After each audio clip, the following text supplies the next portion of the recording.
NATO Secretary General Mark has warned that Europe cannot defend itself without the United States, amid growing calls for the continent to reduce its military dependence on Washington following tensions over Greenland. Addressing the European Parliament, he has said that the idea that Europe could ensure its own defense without United States support was unrealistic, stressing that the American nuclear umbrella remains the ultimate guarantor of European security. He had added that without United States backing, European nations would need to massively ramp up defense spending and invest billions in nuclear capabilities. He also underlined that the United States' commitment to NATO's Article 5 mutual defense clause remains firm, but noted that Washington expects European allies to increase military spending.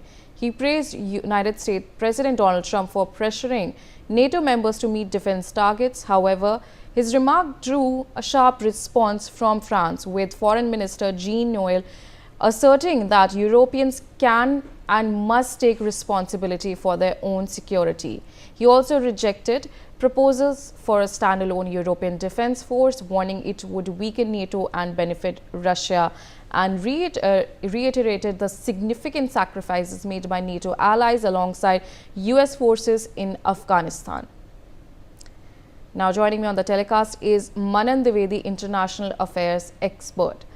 Now, Manan, in terms of the claims that are being made by NATO's chief, what do you think does this mean for the relations between the European Union as well as United States?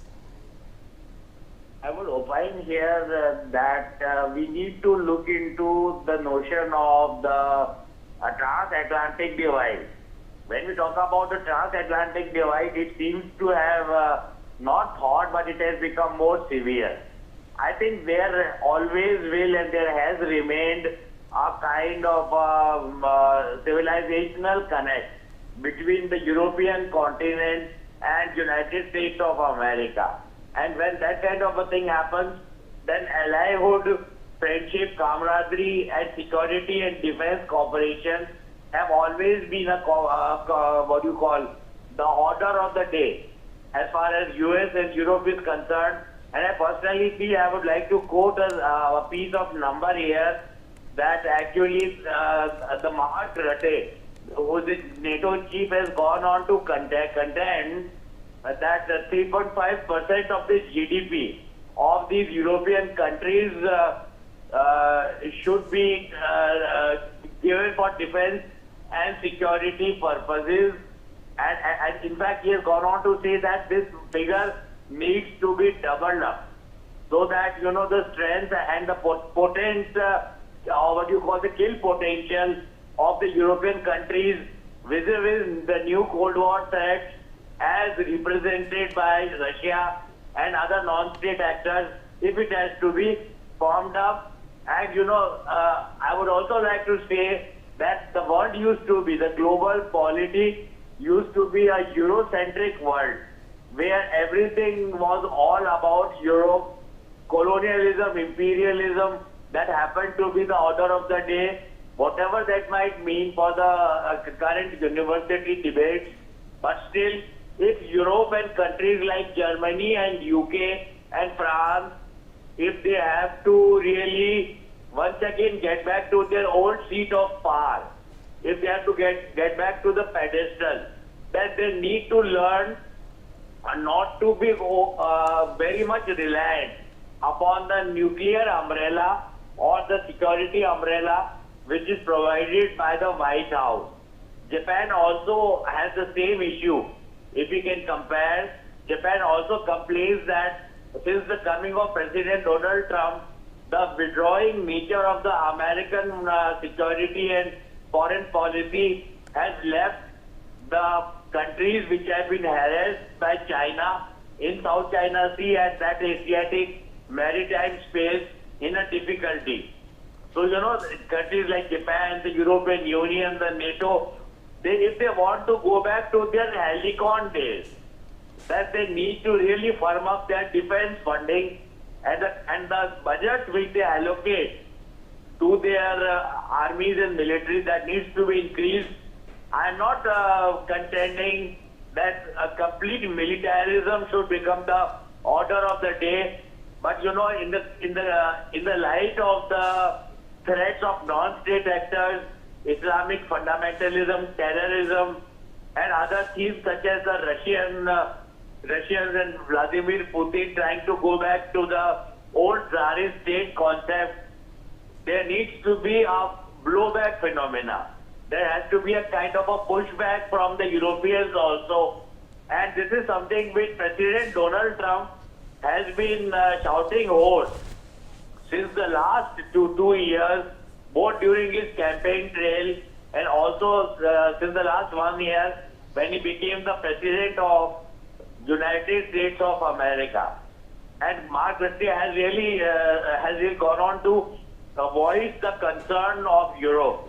If that pedestal, if that that hallowed he enjoyed, if that has to come back, then the dependence on American funding, American technology, as far as defense is concerned, that has to go somewhere. And I think the Ukraine war is a great example. When armaments were required by Zelensky against Russia, then Germany came out with a few tanks, and some other countries like other countries in Europe, they came out with a combat aircraft, F-15s and other permutations and combinations of fighter aircraft, but they were delayed deliveries, which really left the Ukrainians in a kind of a battle where they had to fend for themselves. Yes. In a lurch. So you know, the kind of military alacrity and the promptness which the Europe was known to itself, that is not there now. So you know, as countries like India also, our New Delhi denomination, we also smell an opportunity here. A deal has already been inked between India and UK, and the mother of all deals with European Union has also been signed between European Union and Racina Hill. So Europe needs to look beyond its common pastures, and they have already initiated the task of integrating European Union with the Asia Pacific and with the Pacific. And the theaters are changing from West Asia, and the new pivot is Indo-Pacific. So I personally feel that if Europe has to regain its lost glory, if I use a very rhetorical term, then more military funding and more of an impetus in security matters and more of an strategic outreach has to come out from Europe. And the strategic autonomy which India always talks about, they also need to develop this concept of strategic autonomy, where a kind of a sequestration and over-dependence on American power and strength, that should become the order of the day.